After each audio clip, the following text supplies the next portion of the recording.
आज पेट्रोल रे 92 पैसा डीजेल रे 97 पैसा दर वृद्धि होती भुवनेश्वर रे एवं जदि देखा 15 तारिख ठू आज भितर ये तृतीय थर दर वृद्धि होती जोटा कि पेट्रोल रे 5 टंका 7 पैसा एवं डीजेल रे 5 टंका 12 पैसा भुवनेश्वर प्राइस अनुसार आ दर वृद्धि कारण तो बहुत स्पष्ट जे मध्यप्राच्य युद्ध जेबेठू आरंभ है असंशोधित तैल दर आम देखिले जे $70 रु बढ़िकी $150 पर्यंत जाई आज 113-14 रे रही। तो भारत किणुवा तेल जोटा कि मध्यप्राच्य अधिका किणुला सेटा बहु मात्रा रे इम्पैक्टेड है भारत को अन्य देश ठू तेल किणवा को पड़ुची Russia Venezuela America South Africa एभली देश गुड़ाक तेल किणा पड़ुची एवं तेल परिवहन महंगा हो जाइए जो बाटरे आम 7 दिन रे तेल पाउतले मध्यप्राच्य बाटरे एबे आमको साउथ अफ्रिका देकी केप ऑफ गुड होप देकी आनिया को पड़ुची जोटा कि आउरी अधिका 15 दिन लगुच युद्ध परिस्थिति जोगु इंश्योरेंस रो दाम तेल परिवहन रे बहु मात्रा रे बढ़ी जाइए। सो तैल कंपनी को देखा गले 30 टंका प्रति लिटर पेट्रोल 75 रु 80 टंका प्रति लिटर डीजेल रे हानि सहिबाकू पड़ुथिला एवं किछि आंकलन अनुसार ऑलरेडी ए 3टा राष्ट्रायत्त तैल कंपनी माने हाराहारी 50,000 कोटी टंका এই যুদ্ধ আরম্ভ হওয়া দিনঠু আজি পর্যন্ত হরাই সারিছন্তি দর বৃদ্ধি ন করিকি তা সত্ত্বে কেন্দ্র সরকার উৎপাদ শুল্ক মধ্য 10 টঙ্কা প্রতি লিটার হ্রাস করেছিলেন হেলে মধ্য তৈল কোম্পানিଙ୍କର অহেতুক হানি যেতବେଳେ ହେଇଛି यार विकल्प दर वृद्धि ही थिला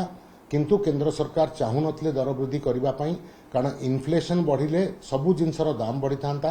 डीजेल रो दाम जेतु गोटे परिवहन फ्यूएल एटा डीजेल रो दाम वृद्धि हवा माने सबु जिनसर दर दाम वृद्धि हवा सेतिपई आज पर्यंत आम 15 तारिख पर्यंत देखिले जे तैल कंपनी बा केंद्र सरकार एटाकू सही आसिले किंतु एई भली लंबा समय पर्यंत सही पारिबा हानिटाकू कोनोसी कंपनी बा कोनोसी सरकार संभव नुह सेतिपई जेतबेले भाबिले जे आउ समय अपेक्षा करि परिबेनी भाबुतिले केंद्र सरकार बधे जे मध्यप्राच्य युद्ध किछि मात्रा रे कोहळ होइकि हरमुज प्रणाली खोली जिवो सेतिपई दर वृद्धि करिबा नाही किंतु जेतेबेले सेथरे विलंब हैला एवं अमेरिका आउ ईरान मध्य रे युद्ध विराम हैला सत्ते कोनोसी निष्कर्ष रे आसिकि युद्ध पहुंची पारु नाही हरमुज प्रणाली संपूर्ण भावे फिटी पारु नाही सेतिपई बाध्य होइकि बधे सरकार आउ तैल कंपनी माने ए दर वृद्धिर निष्पत्ति नैथिबे।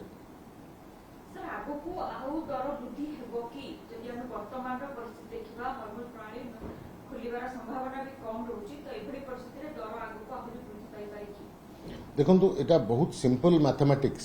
जदि तैल कंपनी एते हानि सही सारलानी केंद्र सरकार पाखापाखि 15,000 कोटी टंका मासुकू हरौचंती जेबेठू उत्पाद शुल्क कमैचंती तो केंद्र सरकार हानि होउची ऑयल कंपनी हानि होउची एवं दर अंतरराष्ट्रीय बाजार रे कमु नाही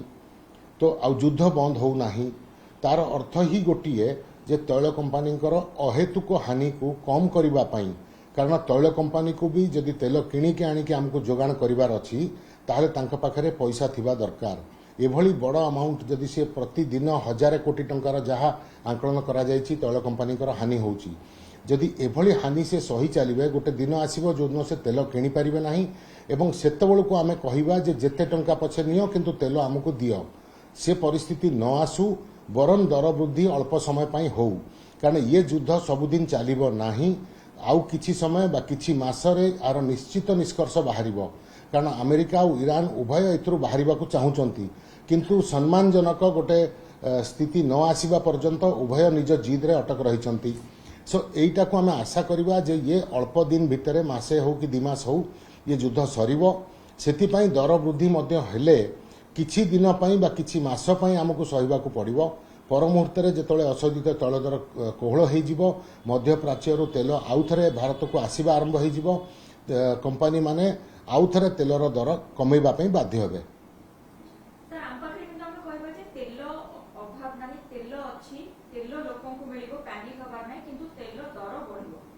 निश्चित भाव में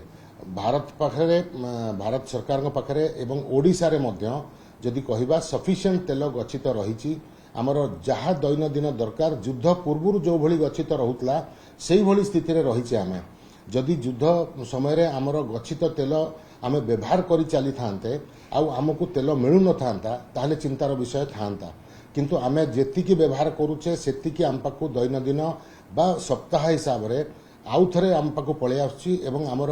13 दिन रु 15 दिन रो जो स्टॉक रहे ओडिसा रे से सबु बेले कायम रहिछि 13 दिन रु 15 दिन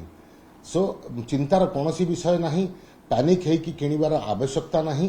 दर वृद्धि को आशा करिबा एवं दर वृद्धि हेले मध्य सहिबा को पड़िबो।